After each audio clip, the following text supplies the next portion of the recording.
ñu ngi leen di nuyu bu baax di leen ziar yéen ñu baaxoo di ñuy teewlu ci Seneweb Total Buzz saa su ne di ñam mbégte di leen koy déglal tey dañ koy door rek mbirum Aziz Dabala ak ki nga xamante ne ni moom moo di Wally test ADN nag yi nga xamante ne ni daal dinañ ko doon def si seenu double meurtre boobee ñeel leen ñoom ñaar nag daal dinay seetal Nabou Leye ak ki nga xamante ne ni moom moo di woykat bi li di Tarba Mbaye waaye nag daal dinay takkal rip ki nga xamante ne moo di principal suspect bi ñu gën koo xam ci turub Mamadou Lamine Diaw alias Modou Lo analyse yu ñu def nag dañoo révélé 4 profils ADN ñaar yi nga xamante ne ni victime yi ñoo ko moom benn bi nga xamante ne ni kile di Mamadou Lamine Diaw la ak 4e bi nga xamante ne ni identifié guñ ko dig nag daal dinay conclure version Mamadou Lamine Diaw bu impliqué Nabou Leye ak Tarba Mbaye ne dafa doon benn manœuvre ngir nag xool nu mu génnee ci ay responsabilités ndaxte nag li nga xamante ni moo di deretam moom la ñu dal di retrouver ñu mélanger ko ak bi nga xamante ni moom mooy bu yu victime yi di nag Aziz Dabala ak kile di Wally Gano mu jaarale ko ci ab communiqué bu mu biral avocat wu Ndella Madior Diouf di maître Barreau dal dinay réagir nag ci ay déclaration ak i témoignage yu ñu diffusé récemment si ba ñuy amal émission confrontation bi su ngoone di koy présenté bu ñu sukkandikoo ci ki nga xamante ne ni moom moo di avocat bi ay nit yi nga xamante ne ni ay mal intentionné lañu dañoo dal di nag nekk di def ay tuuma yu graaw lool di koy gàcc ci ndodd ba clientam bi le di Ndella Madior Diouf te nag yi ni mel nag dafa doon diffamation yu fës yu ñuy def jëmale ci moom maître Barreau di déplorer nag ne yooyu le tuuma nag dañu koy yaatal bu baax a baax ci li nga xamante ne ni moom moo di réseaux sociaux yi yenn organe de presse yi sax di koy dal di biral si noonu ne nag la dal di étonné wo si comportement wu yooyu les accusateurs yi mu nga xamante ne ni buñ sukkandikoo si moom musuñoo présenté wu ci kanamu justice ngir nag def déposition formelle donte nag ay citation yu bëri yu à comparaître yi nga xamante ne ni jot nañ leen ko dal di jagleel muy dénoncé nag li ni mel ak nag attaque yooyu di am ak amaat ñuy dal di jànnool directrice su kër yërmande dafa fas yéene nag dal di dem fa mbaxane doone benn ngir ñu daal di ko fay ay régler communiqué bi relayé ne tamit intéressé bi relayé ko dal di ne tamit xamle ne si réseaux sociaux yi di si préciser ne Ndella Madior Diouf dana saisir bu yàggul dara juridiction compétente yi ngir rek ñu dal di def lu yoon santaane ak ab plainte bi nga xamante ne dana ko dugal di ngir wàllum diffamation ak wàllum diffusion de fausses nouvelles te ko ca kaso gu Rëbës gannaaw ba ñu ko tegee loxo ci mbirum ay borom ñaari tur ak wàlleb doomu jàngoroy sida si sab coobre animateur bi le di Pape Cheikh Diallo daal dina nag rafetlu soutien bu am solo ak loyauté bi nga xamante ne ni bàyyeekoo na ci woykat bile di Viviane Chidid di xaritam ñëpp daal di leen di xam ñoom ñaar ci ab visite bi nga xamante ne ni Awa Balde moom moo demoon daal di ko koy seeti animateur bi daal dinay am lu bëri lum ko xamal ak émotion ci rôle bi nga xamante ne ni Viviane mu ngi koy joué depuis bañ ko téewee ci kaso gi lu ñeel ay lekkam añ reer ndekki xamal na ko ne lépp Viviane moo ko koy indil teg si tamit di toppatoo ay waajuram di toppatoo it ñi nga xamante ne ni ñoo di ay doomam Awa Balde yooyu leen nag seede doon lu ko touché tax moom it mu diggee ci ab vidéo bu mu def sur ay réseau am ne daal dina dem sax seeti Viviane ndax rek mbaax mi nga xamante ne ni animateur bi la di Pape Cheikh Diallo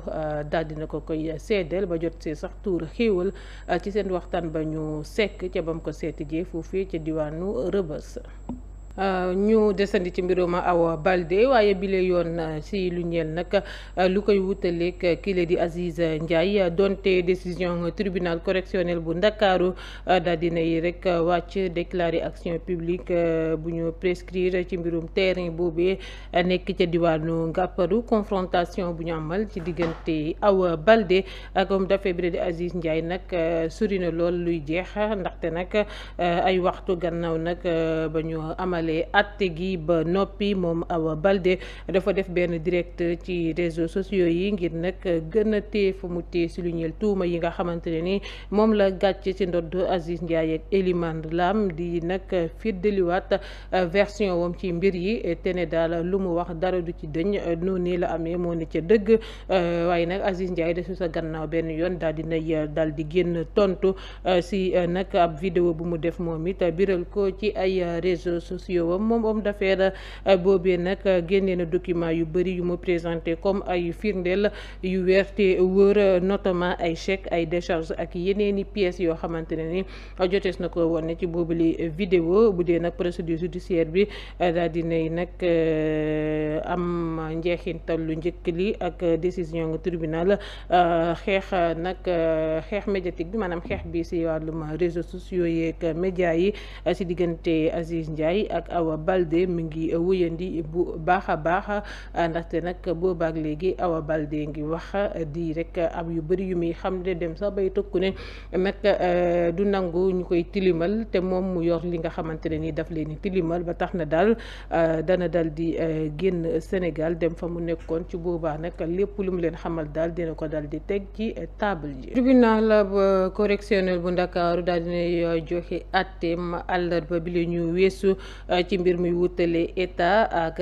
Jérôme Badiaki ñu gën koo xam ci SNIP ak Sakori Ba buñ sukkandikoo ci Seneweb àttekat bi dafa relaxé prévenu bi ci ay délits yu illicite trafic illicite d'armes usurpation de fonction publique ak civil wala militaire escroquerie ci ay avantages de l'État ak tamit manœuvres et actes contre actes de nature à compromettre la sécurité publique. En revanche Jérôme Badiaki ak frère ancien ministre bi lee di Doudou Ka dañu leen déclaré coupable ci wàllum détention d'armes sans autorisation administrative daal dinañ leen di daan ku ci nekk juróom-benn weeru kaso lëmb ba ñuy amal nag procès bu ñu amal 8 juillet 2026 procureur de la république dafa sàkk woon juróomi atub kaso lëmb ak alamaan bu toll ci juróomi million ci suñuy koppar ci kile di Jérôme Badiaki bu dee Sakori Ba ministère public dafa sàkk woon ñetti atub kaso lëmb ak alamaan ñaari million ci suñuy koppar défense bi nag ñi nga xamante ne ñoo di maître Aboubacry Baro Alioune Badara Fall ak Youssou Camara daal di koy rek yor dañoo plaidé woon relax pur et simple ñu placé ko sous mandat de dépôt depuis 25 septembre 2024 Jérôme Badiaki nag fi mu ne nii dana dal di libre ndaxte nag penam bi nga xamante ne nii nag détention préventive bi daal dina koy couvrir largement Sakori Ka moom tamit libre moom mi nga xamante ne nii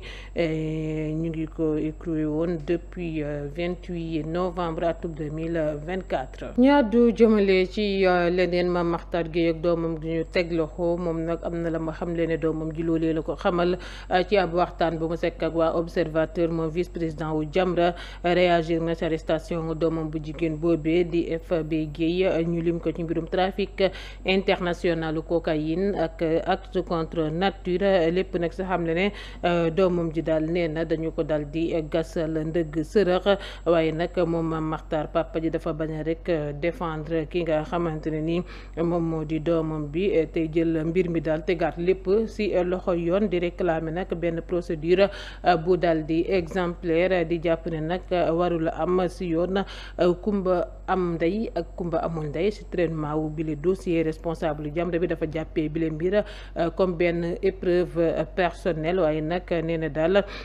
remettrul en cause benn yoon engagement bam wuuteeg loolu kay dafa jàpp ne bile situation dafay gën a yokk li nga xamante ne moom moo di pas-pasam tey woon nag autorité judiciaire yi ak force de sécurité yi ngir ñu wéyandi seeni ay investigation si nu mu waree mu décrire nag doomam ju jigéen joojee comme ab soxna sa nga xamante ne nii dafa attaché ci famille am doon nag toppandi ay cours anglais ngir benn carrière si lu ñeel wàllum événementiel nee na daal musula imaginer daal moom moomee mu nees na daal di laale ci rek ay mbir yi ni mel moom ba tey Mame Makhtar Gueye day tëjee ay kàddoom si sàkku nag yoon ñu daal di koy def lu mu ca santaane ak nag rigueur gu gën a rëy dem sax bay xamle nag bu dee nag fee yi daal dinañ leen di établir justice dafa war a rek gën a sévère sax ci doomam bu jigéen googee ak si buñ ko méngooleeg si keneen ku mu mënti doon. moom FB Gueye di doomu Mame Mactar Gueye bu Jamra ak ñetti présumé complice am yi sax bokk ci faram placé nañu leen sous mandat de dépôt ni ki àllarba bi la ñu weesu buñ sukkandikoo ci libération benn élément gu yees ci boobule affaire chef acte contre nature bi ñu évoqué ci cours enquête bi mujjewuñu ko dal di retenir maanaam dindi nañ ko ca ba mu set wecc. journal bi di fàttali nag mise en cause boobee dafa expliqué woon ci xamle ni daal vidéo yi nga xamante ne mooy à caractère pornographique ak message yi nga xamante ne nii nag da ci doon rek wër ab xale bu jigéen boo xamante ne nii taille fine la dafa ko doon amal gannaaw benn proposition de plan A3 bi nga xamante ne nii nag compagnon bi moom moo ko dal di formuler maanaam faram bi si njeexintalu nag seen ba inculpation bi si kanam attekatu juróom-benneelu cabinet bi couple bi placé nañu leen sous mandat de dépôt ngir wàllum association de malfaiteurs, cession et offre de drogue en vue de la consommation, détention et usage de drogue waaye itam possession et diffusion d'images à caractère pornographique. ñoom nag ñaari ressortissants nigériens yi yu ñu interpellé ci même dossier bi daal dinañ leen di yóbbu kaso ngir association de malfaiteurs ak trafic de drogue. ñu àddu jëmale ci leneen influenceuse ak militante Pastef bile di Adama Diop daal dinañ koy teggati loxo moom commerçante boobee sokkee ko ca diwaanu Touba ñu ngi ko placé en garde à vue ca division spéciale bu cybersécurité bu police nationale ngir discours contraire aux bonnes mœurs bu ñu sukkandikoo ci Seneweb ajjuma démb gi lañ ko présenté procureur de la République bu tribunal bu grande instance hors classe bu Ndakaaru bu son interpellation maanaam lu waral ñu daal di koy teg loxo mu ngi daal di sokkeekoo ci benn autosaisie bu chefu parquet bu Ndakaaru ci benn vidéo bu mu biral ci réseaux sociaux yi. Adama Diop dafa yëkkati ay kàddu yu ñaaw jëmale ko ci kile di Adji Sarr Ousmane Sonko militante Pastef bi daal dinay sax dal di dal njiital réew mi Bassirou Diomaye Diakhar Faye di fàttali ne daal moom moomee dañu ko dal di batroon ci ba ñuy amal élection yi ca Ndiaganiao te nag ab soxna moom moo amoon ndam ci kawam. Seydina Oumar Touré daal dinay xam ne kile di Ousmane Sonko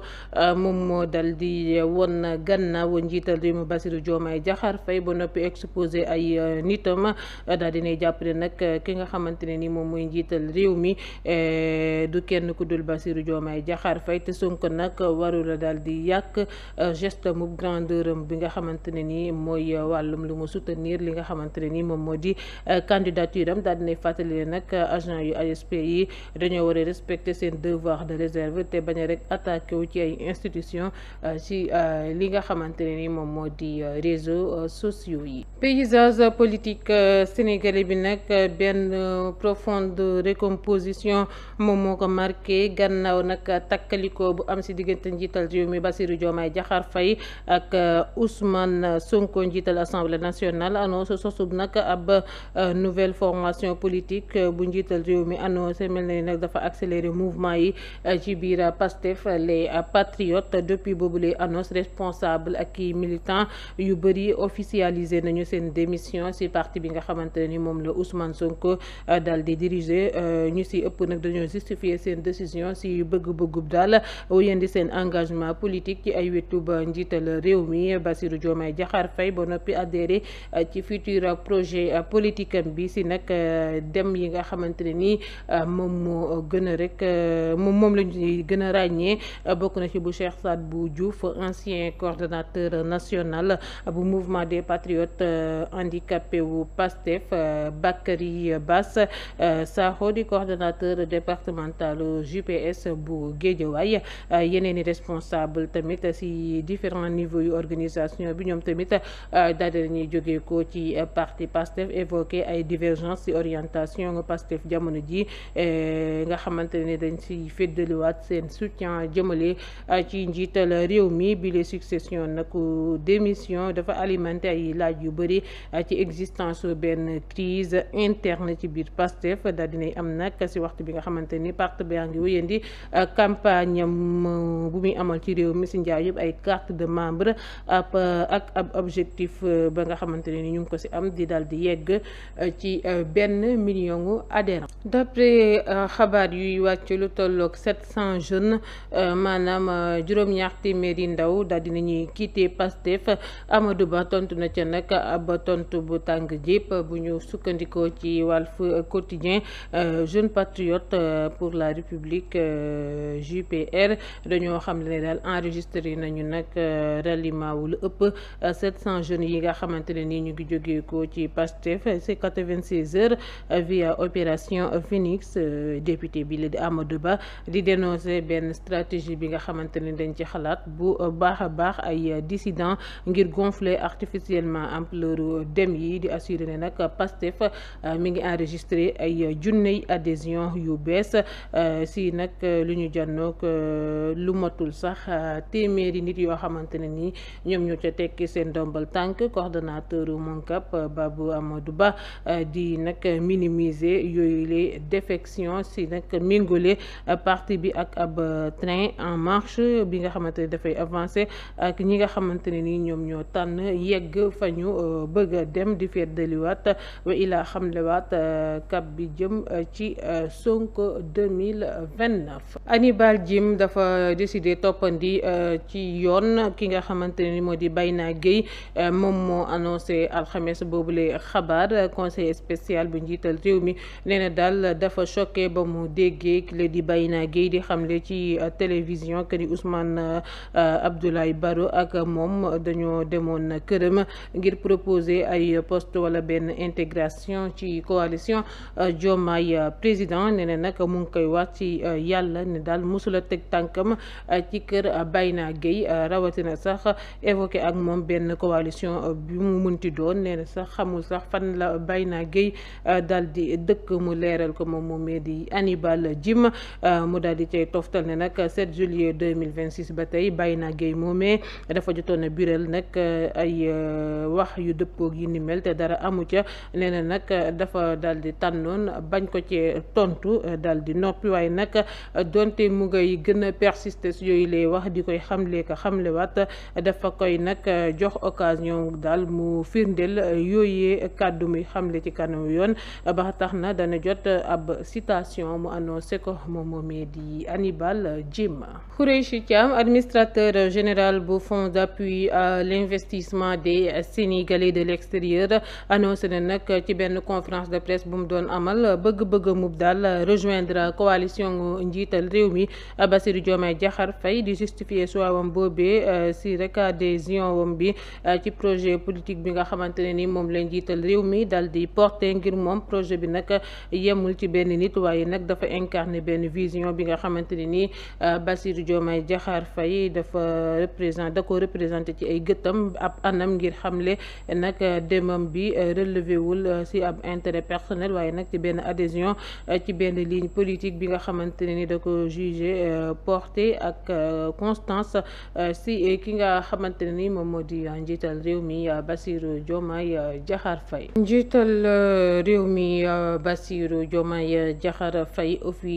daal dina annoncé officiellement ni ki altine gi la ñu weesu soutien wu Sénégal ci lu ñeel candidature Macky Sall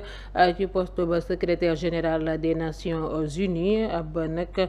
nouvelle bi nga xamante ne ni ndeyum billi gi daal dina ci am mbégte ba jot ca réagir moom Macky Sall nee na daal dina yëgee ci benn communiqué wu ministère de l'intégration africaine et des affaires étrangères bu 20 juillet 2026 ñu koy annoncé le soutien wu Sénégal si lu ñeel candidature am ci poste bu secrétaire général bu ONU ne nag mu ngi jaajëfal bu baax a baax njiital réewub Sénégal Bassirou Diomaye Diakhar Faye te koy nag xamal gratitude am ngir bile décision nga xamante ne ni daf ko honoré mu biral ko moom Macky Sall ci ay plateforme numérique am rax si dolli nee na mbir yi dañu gaaw lool ajjuma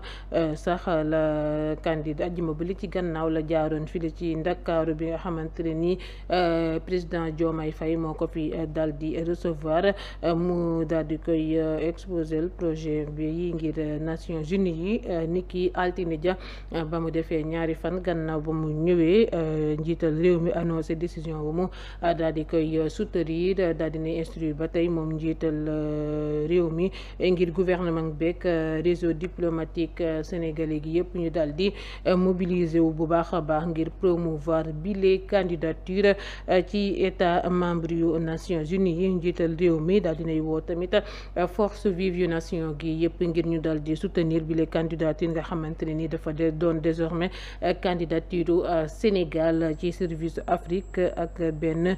multilatéralisme bi nga xamante ne ni dafa gën a performant. Ba tey ci Macky Sall ak bi la yoon payoor bu koy xaarandi ci buñ ko falee secrétaire général lu ONU candidat la nag moom ci bopp boobule organisation suñu njiital réew mi woon dana janoog ay concurrent yi nga xamante ne ni tamit ñoom la ca war a dal di xëccool Sénégal daal di koy soutenir officiellement ni ki semaine bi la ñu weesu Macky Sall nag mënees na dal di am benn payoor bi nga xamante ne ni bu am solo lay doon bu ñu sukkandikoo ci New York Post dernier rapport yi dañoo suggéré ne daal payooru secrétaire général des Nations Unies ñu ngi ko fixé si lu tollook $418,000 ci at bu yàlla sàkk di daanaka 240,2 millions de francs CFA ci at mu yàlla sàkk weer wi di war a yemook weer wu nekk 20 millions ci suñuy koppar di nag ñeenti yoon lu gën a ñoŋ lu njiital réew Sénégal di laal puisque déclaration patrimoine Diomaye Faye dafa wane woon ne salaire am mu ngi toll ci 4,8 millions de francs CFA. xibaaru tàggat yaram dañ koy dooree nag ardoisu 25 millions de francs CFA bu nag fédération sénégalaise de football amel Axel Hôtel ñu menacé leen ak ab plainte fédération bi daal di nañuy séddee mbir mi nag di mbirum facture bu ñu fayul bu nag Lions yi daal dinay am benn rebondissement gannaaw nag ba coow li rek juddoo dëppook séjour bu gàtt bi nga xamante ne ni équipe nationale féminine bi amal nañ ko ci Axel Hôtel ngir benn montant wu daanaka 25 millions de francs CFA fédération sénégalaise de football mujjee na annoncé ne daal dana dem régler ji boobule bor ngir nag moytandiku benn escalade judiciaire observateur moom moo biral boobule xibaar jot fàttali sax ne établissement bi da doon reproché délégation sénégalaise bi ne dañoo quitté lieu yi fajar teel te réglé wuñu nag addition bi ni engagé li nga xamante ne ni moo di ab durée initialement prévue wu 10 jours yi benn première opposition de règlement ci autour de 30% dañu ko dal di jugé woon insuffisante ba noppi propriétaire bi daal di ko doon rejeté. succession Pape Thiaw la ñu koy ndar képpe ak nag tekki gu ñu tekki ndombal tànkam moom Pape Thiaw fédération sénégalaise de football mu ngay gën a accéléré nag wëru ba ab sélectionneur bu yees ngir équipe nationale A bi buñ sukkandikoo ci ay xabaar yu bàyyeekoo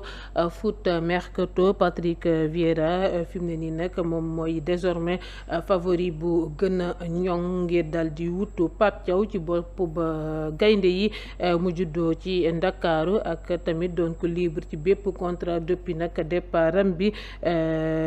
ci novembre 2025 ancien champion monde français bi daal dinay apparaître nag comme candidat numéro 1 bi ay échange yi nga xamante ne ni jugé nañu ko positif daal dinañu jot am sax ci diggante dirigeant sénégalais yi ak ancien milieu de terrain bi di tax nag ñuy am njort benn possible issue bu favorable ci bis yuy ñëw laata nag bépp officialisation fédération bi warees na nag toutefois finaliser résiliation wu contrat wu kile di Pape Thiaw ba noppi am ay autorisation administrative yi nga xamante ne ni dafay bàyyeekoo signalé di autorité compétente yi mu ngoog foofu la ñu yem ak yéen tey si lu ñeel Total Buzz jàngeen jëf ci ànd bi safoo beeg teewlu bi jaajëfal Aliou Ba ci côté régie bi am leen week-end jàmm ak salaam au revoir.